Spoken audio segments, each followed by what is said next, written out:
Morning ಮಂತ್ರ ಕಾರ್ಯಕ್ರಮಕ್ಕೆ ಎಲ್ಲ ವೀಕ್ಷಕರಿಗೆ ಶುಭಾಶೀರ್ವಾದ. ಈ ದಿವಸದ ದೇಶೀಯ ಔಷಧಿ ಪದ್ಧತಿಯ ವಿಷಯ ಏನಂದರೆ, ವೃದ್ಧಾಪ್ಯದಲ್ಲಿ ಬರುವಂಥ ಅನೇಕ ಕಾಯಿಲೆಗಳಲ್ಲಿ 1 ವಾತರೋಗ, 2 ಮಲಬದ್ಧತೆ, 3 ಬಹುಮೂತ್ರ ರೋಗ ಇತ್ಯಾದಿ ಇತ್ಯಾದಿ. ಇದರಲ್ಲಿ ಏನಕ್ಕೋಸ್ಕರ ವಯಸ್ಸಾದವ್ರಿಗೆ ಇದು ಬರ್ತದೆ? ನಾವು ಜೀವನ ಪರ್ಯಂತ ಹುರಿದಿರೋದು, ಕರೆದಿರೋದು, ಬೇಯಿಸಿದನ್ನೇ ತಿನ್ಕೊಂಬರ್ತೀವಿ. ಯಾವುದೇ ಪ್ರಾಣಿ ಪಕ್ಷಿಗಳಿಗೆ ಈ ವೃದ್ಧಾಪ್ಯದ ಸಮಸ್ಯೆ ಬರೋದಿಲ್ಲ. ಅವು ಕೊನೇ ದಿನಗಳಲ್ಲಿ, ಕೊನೇ ಗಳಿಗೆನಲ್ಲಿ ಹೇಗೆ ಸಾಯ್ತವೆ ಅಂದರೆ, ರಪ್ಪ ಅಂತ ಬಿದ್ದು ಹಾಗೆ ಪ್ರಾಣ ಹೊರಟೋಗಿರುತ್ತೆ. ಪ್ರಾಣ ಮೊದಲು ಹೋಗಿರುತ್ತೆ, ಆಮೇಲೆ ಬಿದ್ದು ಹೋಗ್ತವೆ. ಮನುಷ್ಯನಿಗೆ ಯಾಕೆ ಈ ಕಷ್ಟ ಅಂದರೆ, ಪ್ರಕೃತಿಗೆ ವಿರುದ್ಧವಾಗೇ ನಡೀತಾನೆ, ಬಾಯಿ ರುಚಿಗೋಸ್ಕರ ನೋಡ್ತಾನೆ. ಹಾಗೇನೆ ತಾನು ಮಾಡ್ಕೊಂಬಂದಿರೋದೇ ಸತ್ಯ ಅಂತ ತಿಳ್ಕೊಂಡು ಅದನ್ನೇ ಅನುಸರಿಸ್ತಾರೆ. ಮನೆಯವರು ಕೂಡ ಅಲಕ್ಷ್ಯ ಮಾಡ್ತಾರೆ. ನೋಡಿ, ಇಲ್ಲಿ ಈ ಕಾರ್ಯಕ್ರಮದ ಕೊನೆಯಲ್ಲಿ ಗಣೇಶ್ ಭಟ್ರು ತಮ್ಮ ಅನುಭವವನ್ನು ಹೇಳ್ತಾರೆ. ಅವ್ರಿಗೆ 80 ವರ್ಷ ವಯಸ್ಸು. ಸಾಮಾನ್ಯವಾಗಿ ಈಗೆಲ್ಲ 50 ವರ್ಷ 45 ವರ್ಷಕ್ಕೆ ಬರುವಂಥ ಕಾಯಿಲೆಗಳು ಅವ್ರಿಗೆ ಈಗ 10 ವರ್ಷದಿಂದ ಬಂದಿತ್ತು. ಅವರು ನಮ್ಮ ಯೋಗವನ ಬೆಟ್ಟದ ಆಶ್ರಯವನ್ನು ಪಡೆದರು. ನಾವು ಅವರಿಗೆ ಏನೇನು ಮಾಡಿದ್ವಿ? 1, ಮಲಬದ್ಧತೆಯನ್ನು ನಿವಾರಣೆ ಮಾಡಿದ್ವಿ. ಆದ್ದರಿಂದ ಅವರಿಗೆ ಶರೀರ ಸ್ವಲ್ಪ ಸೆಟೆದು ನಡ್ಕೊಳ್ಳೋ ಅಂಥ ಒಂದು ಶಕ್ತಿ ಬಂತು. 2, ಗಂಟೆಗೊಮ್ಮೆ ನೀರನ್ನು ಕುಡಿಸಿದ್ವಿ. 3, ನಮ್ಮ ಪುರಾತನ ಚಿಕಿತ್ಸಾ ಪದ್ಧತಿಯಾದ ಬಿಳಿ ಹರಳೆಣ್ಣೆಯನ್ನು ವಾರಕ್ಕೊಮ್ಮೆ ಕುಡಿಸಿದ್ವಿ. ಅದರಿಂದ ಮಲವಿಸರ್ಜನೆ ಸರಿಯಾಗಿ ಆಯಿತು. ನಮ್ಮಲ್ಲಿರುವಂಥ ಶುದ್ಧ ಶೌಚ ಶರೀರದ ಜೀರ್ಣಾಂಗವನ್ನು ಸ್ವಚ್ಛ ಮಾಡಿ ಶರೀರವನ್ನು ಶುದ್ಧಿ ಮಾಡುವಂಥ ಶುದ್ಧ ಶೌಚವನ್ನು ಕೊಟ್ವಿ. ಹಾಗೆ ನಮ್ಮಲ್ಲಿರುವಂಥ ಲಕ್ವಾ ತೈಲದಲ್ಲಿ ಅಭ್ಯಂಗ ಮಾಡಿಸಿ ಅದಕ್ಕೆ ಶಾಖವನ್ನು ಕೊಟ್ವಿ. 8 ಗಂಟೆ ನಿದ್ರೆ ಮಾಡುವಂಥ ವ್ಯವಸ್ಥೆಯನ್ನು ಮಾಡಿದ್ವಿ. ಇದರೆಲ್ಲದರಿಂದ ಅವರ ಆರೋಗ್ಯ ಸುಧಾರಿಸಿದೆ. ಅವರು ದಿವಸಕ್ಕೆ ವೃದ್ಧರಾದರೂ ಕೂಡ 4 ಸಾರಿ ಆಹಾರವನ್ನು ತಗೊಳ್ತಾರೆ. ಆದ್ದರಿಂದ ತಾವು ಎಲ್ಲರಿದ್ದರೂ ಇದೊಂದು ವಿಷಯವನ್ನು ತಿಳ್ಕೋಬೇಕು. ತಾವೂ ಆರೋಗ್ಯವಾಗಿರ್ಬೋದು, ತಾವೂ ಕೂಡ ವಾಯುವಿಹಾರವನ್ನು ಮಾಡ್ಬೋದು, ತಾವೂ ಕೂಡ ಜ್ಞಾಪಕ ಶಕ್ತಿಯನ್ನು ಚೆನ್ನಾಗಿ ಇಟ್ಕೊಬೋದು. ತಲೆನೋವನ್ನು ಅನುಭವಿಸ್ತಾ ಇರೋರಿಲ್ಲ. ಎಲ್ಲೋ ಲಕ್ಷಕ್ಕೊಬ್ಬ ನನಗೆ ತಲೆನೋವು ಅಂದರೆ ಏನೂ ಗೊತ್ತಿಲ್ಲ ಅಂತ ಹೇಳಿರ್ತಾರೆ. ಯಾಕೆ ತಲೆನೋವು ಬರ್ತದೆ ಅಂತ ನಿಮಗೆ ತಿಳ್ಕೊಂಬಿಟ್ರೆ ತಲೆನೋವೇ ಬರೋದಿಲ್ಲ. ತಲೆನೋವು ಸಾಮಾನ್ಯವಾಗಿ ಪಿತ್ತದ ಲಕ್ಷಣ. ಏನು ಹಾಗಂದರೆ ಪಿತ್ತ ಯಾವಾಗ ಜಾಸ್ತಿ ಆಗ್ತದೆ ಅಂದರೆ, ಸರಿಯಾದ ಸಮಯಕ್ಕೆ ಆಹಾರ ತಗೊಳ್ಳದೇ ಇರೋದ್ರಿಂದ. ಒಂದು ಆಹಾರ ಜೀರ್ಣ ಆಗದೆ ಇನ್ನೊಂದು ಆಹಾರವನ್ನು ಸೇವಿಸೋದ್ರಿಂದ, ಅಂದರೆ 3 ಗಂಟೆಗೆ ಮೊದಲೇ. ಸಾಮಾನ್ಯವಾಗಿ ಒಂದು ಜನಾಂಗದವ್ರು ಏನು ಮಾಡ್ತಾರೆ, 2 ಗಂಟೆಗೆ ಊಟ ಮಾಡ್ತಾರೆ, 4 ಗಂಟೆಗೆ ಕೋಡ್ಬಳೆ ಚಕ್ಲಿ ಅದ್ರ ಮೇಲೆ ಕಾಫಿ ಟೀ ಕುಡಿದು ಬಿಡ್ತಾರೆ. ಅವರೆಲ್ಲರಿಗೂ ನೋಡಿ ಆ ಜನಾಂಗದವ್ರಿಗೆ ಪಿತ್ತ. ಇನ್ನೊಂದು ಗಂಟೆಗೊಮ್ಮೆ ನೀರು ಕುಡಿದೇ ಇರೋದು, ಮತ್ತೊಂದು 8 ಗಂಟೆಗಿಂತ ಕಡಿಮೆ ನಿದ್ರೆ ಮಾಡಿದರೆ ಪಿತ್ತ ಬಂದೇ ಬರ್ತದೆ. ಕಾಫಿ ಟೀಯನ್ನು ಹೆಚ್ಚಾಗಿ ಕುಡಿಯೋದು. ಮಲಬದ್ಧತೆ. ದಿವಸಕ್ಕೆ ಪ್ರತಿಯೊಬ್ಬ ವ್ಯಕ್ತಿ, ಗಂಡಾಗಲಿ ಹೆಣ್ಣಾಗಲಿ, ಬೆಳಗ್ಗೆ ಮತ್ತು ರಾತ್ರಿ 2 ಮಲ ವಿಸರ್ಜನೆ ಧಾರಾಳವಾಗಿ ಹೋಗಬೇಕು. ಅದು ಹೋಗ್ತಾ ಇರಲ್ಲ. ಇತ್ಯಾದಿ ಇತ್ಯಾದಿ ಇತ್ಯಾದಿ ಕೆಲವು ದುಶ್ಚಟಗಳಿಗೋಸ್ಕರ ಈ ಪಿತ್ತ ಬರ್ತದೆ. ಪಿತ್ತದಿಂದ ತಲೆನೋವು ಬರ್ತದೆ. ಇದಕ್ಕೆ ಮೊದಲನೇ ಚಿಕಿತ್ಸೆ ಅಂದರೆ, ಹುರಿದ ಜೀರಿಗೆ ಪುಡಿಯನ್ನು ಬಾಯಿಗೆ ಹಾಕ್ಕೊಂಡು 11 ಗಂಟೆಯಿಂದ 4 ಗಂಟೆವರೆಗೆ ಗಂಟೆಗೊಮ್ಮೆ 1/4 ಲೀಟರ್ ಮಜ್ಜಿಗೆ ಕುಡಿದು ಬಿಡೋದು. ಇದರಿಂದ ತಲೆನೋವು ಬಹುತೇಕ ಶಮನ ಆಗ್ತದೆ. ಆಗಲಿಲ್ಲ, ನನಗೆ ವಿಪರೀತ ತೊಂದರೆ ಆಗ್ತಾ ಇದೆ, ಆಹಾರದಲ್ಲಿ ಬದಲಾವಣೆಯನ್ನು ಮಾಡಿಕೊಳ್ಳೋದು. ಏನು? ಹಸಿ ಆಹಾರ ಪದಾರ್ಥಗಳನ್ನು ಹೆಚ್ಚಾಗಿ ತಿನ್ನೋದು, ಪ್ರತಿ 3 ರಿಂದ 4 ಗಂಟೆಗೆ ಒಂದು ಆಹಾರ ತಗೊಳ್ಳೋದು, ಬೆಳಿಗ್ಗೆ ಎದ್ದು 1 ಗಂಟೆ ಒಳಗಡೆ ಆಹಾರ ತಗೊಳ್ಳೋದು. ಅದಕ್ಕೆ ಮೊದಲು ರಾತ್ರಿ ಹೊತ್ತು ಏನಾದ್ರು ಎಚ್ಚರ ಆಗ್ತಾ ಇದ್ದರೆ ಅಂಬಲಿಯನ್ನು ಕುಡಿಯುವುದು. ಅಂಬಲಿ ಅಂದ್ರೇನು? 5 ಕಾಳಿನ ಅಂಬಲಿ. ರಾಗಿ, ಗೋಧಿ, ಜೋಳ, ಸಜ್ಜೆ, ನವಣೆ ಏನು ಬೇಕಾದ್ರೂ ಹಾಕ್ಕೊಬೋದು. 5 ಕಾಳು ಹಾಕ್ಬಿಟ್ಟು ಅದನ್ನು ಹಿಟ್ಟು ಮಾಡಿಸ್ಬಿಟ್ಟು ಅದರಲ್ಲಿ ಗಂಜಿಯನ್ನು ಮಾಡಿ ಅದಕ್ಕೆ ಹಾಲು ಅಥವಾ ಮೊಸರು ಮಿಶ್ರ ಮಾಡಿ ಇಟ್ಕೊಂಡು ಅದನ್ನು ತಾವು ಹೊಟ್ಟೆ ಹಸಿದಾಗ, ಆಹಾರ ತಡ ಆದಾಗ ಕುಡಿಯುವುದು. ಹಸಿ ಹಣ್ಣುಗಳು, ತರಕಾರಿಗಳನ್ನು ಆಹಾರದ ಅರ್ಧ ಗಂಟೆ 1 ಗಂಟೆ ಮೊದಲು ಸೇವನೆ ಮಾಡೋದು. ಈ ರೀತಿ ಮಾಡ್ಕೊಂಡು ಬಂದರೆ ತಲೆನೋವು ಬರೋದಿಲ್ಲ. ಈಗ ತಲೆನೋವು ಬಂದುಬಿಡ್ತು, ಏನು ಮಾಡ್ತೀರಾ? ಶುಂಠಿ ಮತ್ತು ಬೆಲ್ಲವನ್ನು ಸಮ ಪ್ರಮಾಣದಲ್ಲಿ ಹಾಕಿ ಅದರಲ್ಲಿ ಆ ನೀರಿನ ಮಿಶ್ರಣವನ್ನು ಮಾಡಿ 4 ಹನಿ 2 ಮೂಗಿಗೆ ಬಿಡಿ. 1 ನಿಮಿಷ ಸ್ವಲ್ಪ ಹಿಂಸೆ ಆಗ್ತದೆ, ತಲೆನೋವು ಹೊರಟೋಗುತ್ತೆ, ಮತ್ತೆ ಬರಲ್ಲ. ಆದರೂ ತಲೆನೋವು ಅಂದರೆ ಶಿರೋರೋಗ ಚಿಕಿತ್ಸೆಯನ್ನು ಯೋಗವನ ಬೆಟ್ಟದಲ್ಲಿ ತಾವು ಪಡ್ಕೊಂಡು ಮತ್ತೆ ಜೀವನದಲ್ಲಿ ತಲೆನೋವು ಬರದೇ ಇರೋಂಗೆ ಮಾಡ್ಕೋಬೋದು. ತಲೆನೋವು ಗುಣ ಸಾಧ್ಯ. ಶುಭ ಕೋರುತ್ತಾ ಈ ದಿವಸದ ಕಾರ್ಯಕ್ರಮವನ್ನು ಮುಕ್ತಾಯ ಮಾಡಿ. ಪದ್ಮಾಸನ ಸ್ಥಿತೇ ದೇವಿ ಪರಬ್ರಹ್ಮ ಸ್ವರೂಪಿಣಿ ಪರಮೇಶಿ ಜಗನ್ಮಾತಃ ಮಹಾಲಕ್ಷ್ಮೀ ನಮೋಸ್ತುತೇ.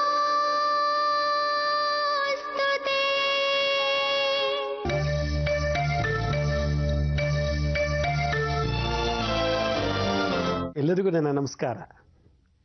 ಕಳೆದ ಸಂಚಿಕೆಯಲ್ಲಿ ಪಂಚಮಹಾಭೂತಗಳು, ಪಂಚಮಹಾಕೋಶಗಳು ಮತ್ತು ಪಂಚಗುಣಗಳು, ಪಂಚಭೂತದಲ್ಲಿರತಕ್ಕಂಥ 5 ಗುಣಗಳ ಬಗ್ಗೆ ನಾನು ನಿಮಗೆ ತಿಳಿಸ್ಕೊಟ್ಟಿದ್ದೆ.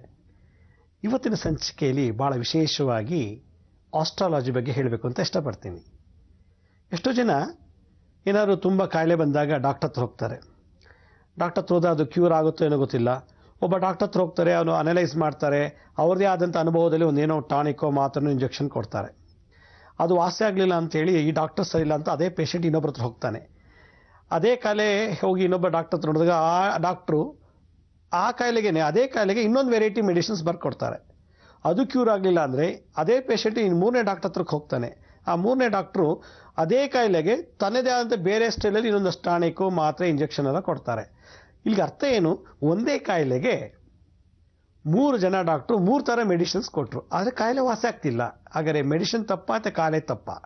ಕಾಯಿಲೆ ಬಂದಿರೋದು ದೊಡ್ಡ ತಪ್ಪು, ಆದರೆ ಆ ಕಾಯಿಲೆಗೆ ಕೊಡ್ತಾರೆ ಮೆಡಿಷನ್ನು ಹೋಗಿ ವಾಸಿ ಮಾಡ್ತಿಲ್ವೋ ಅನ್ನೋದು ಗೊತ್ತಿಲ್ಲ, ಅಥವಾ ಆ ಡಾಕ್ಟರ್ಗೆ ಸರಿಯಾಗಿ ರೂಟ್ ಕಾಸ್ ಮಾಡೋಕ್ಕೆ ಗೊತ್ತಾಗ್ತಿಲ್ವೋ ಅನ್ನೋದು ಅದು ಗೊತ್ತಿಲ್ಲ. ಎಷ್ಟೋ ಜನ ಏನೋ ಟೆಸ್ಟ್ ಮಾಡಿ ಏನೋ ಮೆಡಿಸಿನ್ಸ್ ಕೊಟ್ಟು ಎಷ್ಟೋ ಜನ ರೋಗಿಗಳು ಸತ್ತೇ ಹೋಗಿಬಿಟ್ಟಿದ್ದಾರೆ. ಇದರಿಂದ ಡಾಕ್ಟ್ರು ನೋಡೋ ರೀತಿ ಸರಿ ಇಲ್ವೋ, ಅಥವಾ ಮೆಡಿಷನ್ನೇ ಸರಿ ಇಲ್ವೋ, ಅಥವಾ ಕಾಯಿಲೆಗೆ ಔಷಧಿ ಇಲ್ವೋ ಗೊತ್ತಿಲ್ಲ. ಹೀಗೆ ಹಲವಾರು ಪದ್ಧತಿಗಳಿವೆ. ಅಲೋಪತಿ, ಹೋಮಿಯೋಪತಿ, ಆಯುರ್ವೇದ, ಯುನಾನಿ, ಹೀಗೆ ಹಲವಾರು ಆಯುರ್ವೇದ ಪದ್ಧತಿಗಳ ಜೊತೆಗೆ ಹೋದರೆ ಅಲ್ಲೊಂಥರ ಔಷಧಿ ಕೊಡ್ತಾರೆ, ಅದು ಕ್ಯೂರ್ ಆಗಲ್ಲ. ಅಲೋಪತಿಗೆ ಹೋದರೆ ಅಲೋಪತಿಯವರು ಒಂಥರ ಇಂಜೆಕ್ಷನ್ ಟಾನಿಕ್ ಕೊಡ್ತಾರೆ. ಯುನಾನಿಗೆ ಹೋದರೆ ಒಂಥರ, ಹೋಮಿಯೋಪತಿಯವರು ಏನೋ ಸಣ್ಣ ಸಣ್ಣ ಬಿಳಿ ಗುಳ್ಳೆಗಳಿಗೂ ಕೊಡ್ತಾರೆ. ಯಾವುದು ಕೊಟ್ಟರು ಕಾಯಿಲೆ ವಾಸ ಆಗಿಲ್ಲ ಅಂದರೆ ಹಾಗಾದರೆ ಯಾರಿಗೂ ಗೊತ್ತಾಗಿಲ್ಲ ಆ ಕಾಯಿಲೆ ಹೆಂಗೆ ಸೃಷ್ಟಿ ಆಯಿತು, ಹೇಗೆ ಬಂತು, ಯಾವ ಅಂಗದಿಂದ ಆ ಕಾಯಿಲೆ ಸೃಷ್ಟಿಯಾಗಿದೆ ಶರೀರದಲ್ಲಿ, ಯಾವ ಎನರ್ಜಿ ಕಮ್ಮಿ ಆದಾಗಿಂದ ಆ ಅಂಗದಿಂದ ಆ ದೋಷ ಬರ್ತಿದೆ, ಯಾವ ವಾಸ್ತುವಿನಲ್ಲಿ ದೋಷ ಇದೆ ಶರೀರದಲ್ಲಿ, ಆ ಶರೀರ ಇರತಕ್ಕಂಥ ದೋಷ ಏನು ಅಂತ ಡಯಾಗ್ನೈಸ್ ಮಾಡಲಿಲ್ಲ ಅಂದರೆ ನೀವೇನೇ ಮಾಡಿದ್ರೂ ಆ ಕಾಯಿಲೆ ವಾಸಿಯಾಗೋದಿಲ್ಲ. ಅದೇ ಪೇಷಂಟು ಈ ಡಾಕ್ಟರ್ ಸರಿ ಇಲ್ಲ, ನನ್ನ ಕಾಯಿಲೆ ಕ್ಯೂರ್ ಮಾಡಲಿಲ್ಲ ಅಂದ್ಬಿಟ್ಟು ಆಸ್ಟ್ರಾಲಜಿ ಹತ್ರ ಹೋಗ್ತಾನೆ, ಜ್ಯೋತಿಷ್ಯ ಹೇಳೋರ ಹತ್ರ. ಜ್ಯೋತಿಷ್ಯ ನೋಡೋರು ಏನು ಮಾಡ್ತಾರೆ, ಕಾಯಿಲೆ ಬಗ್ಗೆ ಅವ್ರಿಗೆ ಗೊತ್ತಿರಲ್ಲ, ಜಾತಕ ನೋಡಿಬಿಟ್ಟು ಕುಂಡ್ಲಿ ನೋಡಿಬಿಟ್ಟು ನಿಂಗೆ ಈ ಗ್ರಹ ಸರಿ ಇಲ್ಲ, ಆ ಗ್ರಹಗಳು ಸರಿ ಇಲ್ಲ, ಈ ರಾಶಿನ ದೋಷ ಇದೆ, ಈ ರಾಶಿನಿ ಗುರು ಹಿಂಗಿದ್ದಾನೆ, ಆ ರಾಶಿನ ಶನಿ ಹಿಂಗಿದ್ದಾನೆ, ಇಂಥ ಮನೇಲಿ ಇಂಥ ರಾಶಿನಲ್ಲಿ ಅವರಿದ್ದಾರೆ ಇವರಿದ್ದಾರೆ, ಆ ಹೋಮ ಮಾಡು, ಈ ಹೋಮ ಮಾಡು, ವಸುದಾನ ಮಾಡು, ಚಿನ್ನದಾನ ಮಾಡು, ವಸ್ತ್ರದಾನ ಮಾಡು, ಫಲದಾನ ಮಾಡು ಅಂತೆಲ್ಲ ಮಾಡಿಸಿದ್ರು ಕೂಡ ಕಾಯಿಲೆ ಹಾಗೇ ಜಾಸ್ತಿ ಇರ್ತದೆ ವಿನಃ ಕಮ್ಮಿ ಆಗೋದೇ ಇಲ್ಲ. ಹಾಗಾದರೆ ಜ್ಯೋತಿಷ್ಯ ಶಾಸ್ತ್ರ ತಪ್ಪ? ಅದು ಸರಿಯಾಗಿ ನಿರ್ಣಯ ತಗೊಳಕ್ಕಾಗೋದಿಲ್ಲ.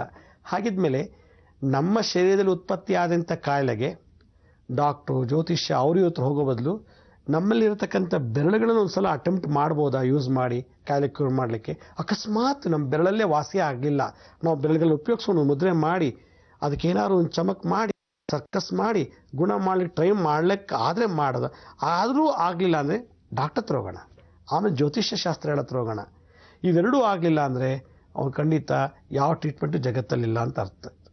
ಹಾಗಿದ್ಮೇಲೆ ಮುದ್ರಾಶಾಸ್ತ್ರದಲ್ಲಿ, ಮುದ್ರಾ ಸೈನ್ಸ್ನಲ್ಲಿ ಡಾಕ್ಟರ್ ಕೈಯಲ್ಲಿ ಆಗದೇ ಇರೋವಂಥದ್ದು, ಜ್ಯೋತಿಷ್ಯರಿಗೆಯಿಂದ ಆಗದೇ ಇರೋವಂಥದ್ದನ್ನ ನಿಮ್ಮ ಬೆರಳುಗಳನ್ನೇ ಮಾಡ್ಬೋದು ಅಂತ ಒಂದು ಬಹಳ ಚೆನ್ನಾಗಿ ವರ್ಣನೆ ಮಾಡಿದ್ದಾರೆ.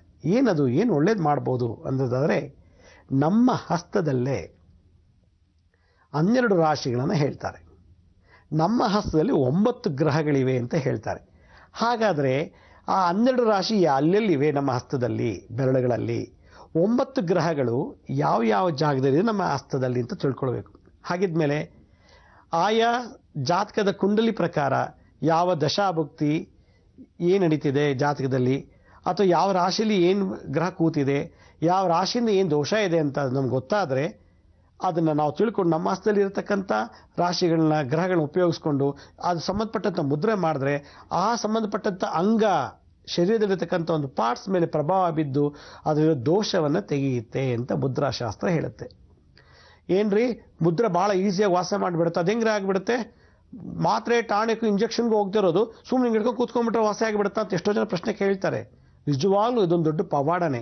ಯಾಕೊತ್ತಾ, ನೀವು ಮಾತ್ರೆ ಟಾನಿಕ್ ಇಂಜೆಕ್ಷನ್ ಎಷ್ಟು ನಂಬಿಕೆ ಇಟ್ಟಿದ್ದೀರೋ ಅದೇ ನಂಬಿಕೆ ನಿಮ್ಮ ಬೆರಳು ನಿಮ್ಮ ಹಸ್ತದ ಮೇಲೆ ಇಟ್ಟರೆ ಸಾಕು, ದೊಡ್ಡ ಪವಾಡನೆ ಮಾಡಿಬಿಡುತ್ತೆ ನಮ್ಮ ಹಸ್ತ. ಯಾಕೆಂದರೆ 365 ದಿವಸ ನಾವು ಬದುಕಿರೋವರೆಗೂ ನಮ್ಮ ಜೊತೆಲೇ ಅಂಟ್ಕೊಂಡಿರುವಂಥ ಈ ಹಸ್ತ, ಈ ಬೆರಳು ನಮ್ಮ ಮೋಸ ಮಾಡೋಕ್ಕಾಗಲ್ಲ.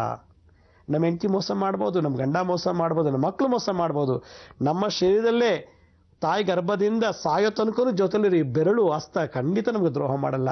ಯಾವಾಗ ನಂಬಿಕೆಯಿಂದ ಅದರ ಮಾಹಿತಿಯನ್ನು ಚೆನ್ನಾಗಿ ಅರಿತು ತಿಳ್ಕೊಂಡು ಆ ವಿನಿಯೋಗಗಳನ್ನು ವಿನ್ಯಾಸಗಳನ್ನು ಸರಿಯಾದ ಸಮಯದಲ್ಲಿ ಸರಿಯಾದ ಜಾಗದಲ್ಲಿ ಸರಿಯಾದ ರೀತಿಯಲ್ಲಿ ನಾವು ಪ್ರಯೋಗ ಮಾಡ್ಕೊಂಡ್ಬಿಟ್ರೆ ಎಂಥ ಕಾಲಕ್ಕೂ ಇವ್ರು ಮಾಡ್ಬೋದು. ಅದಕ್ಕೇಂತಲೇ ಭಗವಂತ ಕೊಟ್ಟಿದ್ದಾನೆ.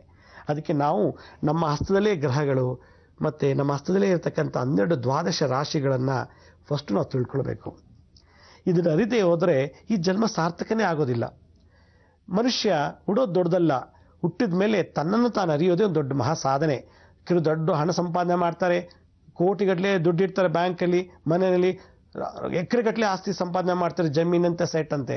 ಆದರೆ ಈ ಶರೀರ ನಶಿಸಿ ಹೋಗ್ತಾ ಇದೆಯಲ್ಲ, ಇಷ್ಟೆಲ್ಲ ನಾನು ಆಸ್ತಿ ಮಾಡಿಟ್ಟಿದ್ದೀನಲ್ಲ, ಅದರ ಉಪಯೋಗಿಸೋ ಯೋಗ್ಯತೆ ನನಗಿದೆಯಾ? ಎಷ್ಟೋ ಜನ ನೋಡಿದ್ದೀನಿ, ಒಂದು ಸಿಹಿ ತಿನ್ನೋಕ್ಕಾಗಲ್ಲ, ಡಯಾಬಿಟಿಸ್ ಇದೆ, ಉಪ್ಪು ತಿನ್ನೋಕ್ಕಾಗಲ್ಲ, BP ಇದೆ, ಖಾರ ತಿನ್ನೋಕ್ಕಾಗಲ್ಲ, ಗ್ಯಾಸ್ ಟ್ರಬಲ್ ಇದೆ, ನೋಡ್ರಿ ಕೋಟಿಗಟ್ಟಲೆ ಆಸ್ತಿ ಇದೆ. ಏನು ಪ್ರಯೋಜನ?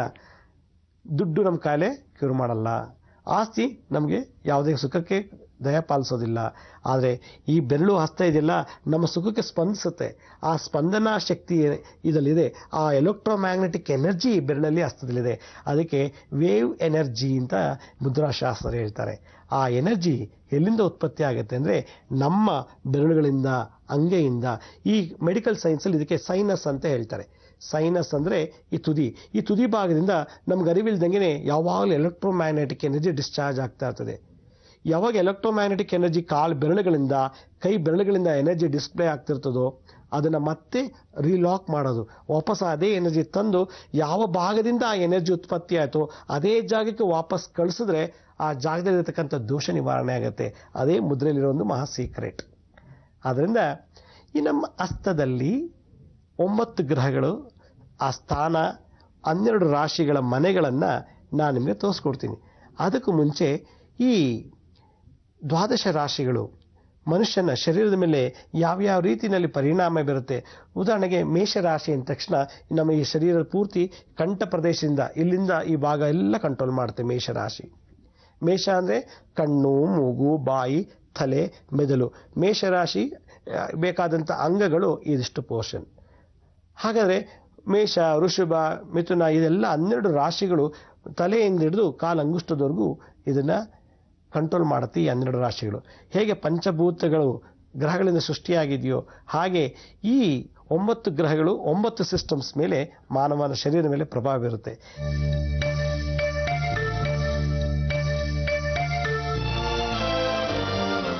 ವಿರಾಮದ ನಂತರ ಮತ್ತೊಮ್ಮೆ ತಮ್ಮೆಲ್ಲರಿಗೂ ಸ್ವಾಗತ.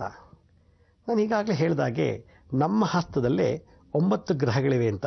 ನಾನು ಅದನ್ನು ನಿಮಗೆ ಭಾಳ ನೀಟಾಗಿ ತೋರಿಸ್ಲಿಕ್ಕೆ ಇಷ್ಟಪಡ್ತೀನಿ. ನೋಡಿ, ಇದಕ್ಕೆ ಪತಾಕ ಹಸ್ತ ಅಂತಾರೆ, ಇದಕ್ಕೆ ಅಭಯ ಹಸ್ತ ಅಂತ ಕರೀತಾರೆ. ಈ ಹಸ್ತದಲ್ಲಿ ನಮ್ಮ ಈ ಉಂಗುರದ ಬೆರಳು, ಈ ಉಂಗುರದ ಬೆರಳಿಗೆ ಬುಡದಲ್ಲಿ ಈ ಜಾಗದಲ್ಲಿ ಸೂರ್ಯಗ್ರಹ ವಾಸ ಮಾಡ್ತದೆ. ಇದಕ್ಕೆ ಸೂರ್ಯಪರ್ವ ಅಂತ ಕರೀತಾರೆ. ಇದಕ್ಕೆ ಸೂರ್ಯಪರ್ವ.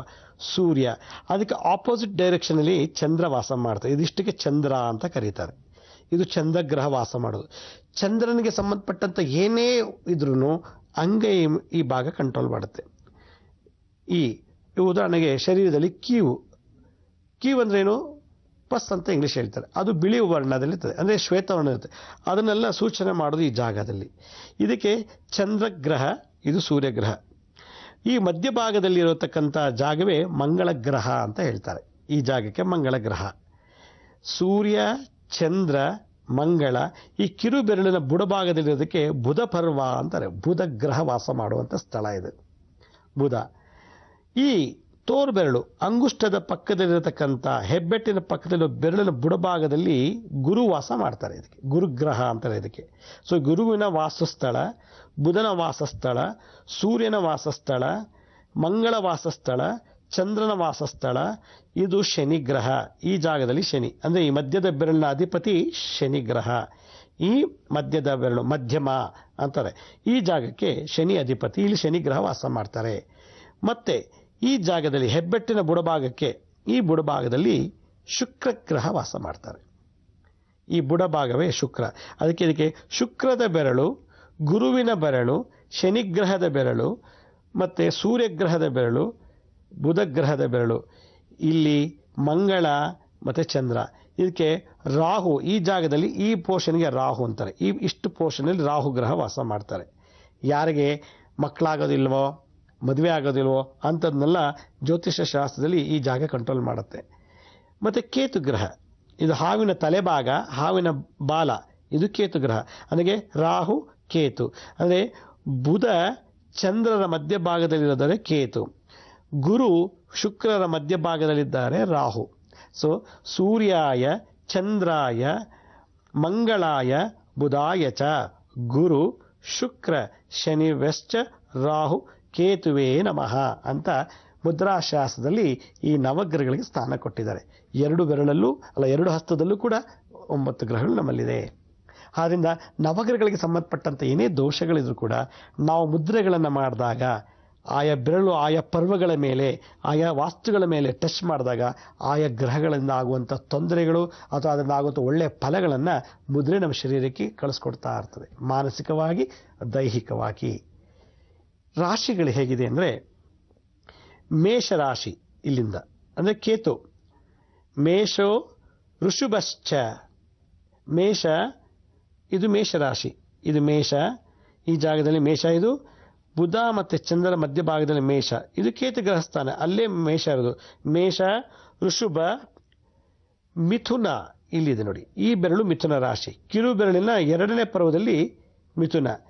ಮೇಷೋ ಋಷುಭಶ್ಚ ಮಿಥುನ, ಕರ್ಕ ಚಂದ್ರಸ್ಥಾನದಲ್ಲಿ ಕರ್ಕ ರಾಶಿ. ಇನ್ನೊಂದ್ಸಲ ಹೇಳ್ತೀನಿ, ಮೇಷೋ ಋಷುಭ, ಋಷುಭ ಹೆಬ್ಬೆಟ್ಟಿನ ಮೊದಲನೇ ಪರ್ವದಲ್ಲಿದೆ. ಇದಕ್ಕೆ ಇಂಗ್ಲೀಷ್ನಲ್ಲಿ ಡಿಸ್ಟಲ್ ಪ್ಯಾಲೆಂಜಸ್ ಅಂತಾರೆ, ಮೆಡಿಕಲ್ ಟರ್ಮ್ನಲ್ಲಿ ಡಿಸ್ಟಲ್ ಪ್ಯಾಲೆಂಜಸ್. ಇಲ್ಲಿ ಇದು ಮೇಷ, ಇದು ಋಷಭ. ಮಿಥುನ ರಾಶಿ, ಇದು ಮಿಥುನ ಇಲ್ಲಿದೆ, ಸಾರಿ ಇದು ಮಿಥುನ ರಾಶಿ, ಇದು ಮಿಥುನ.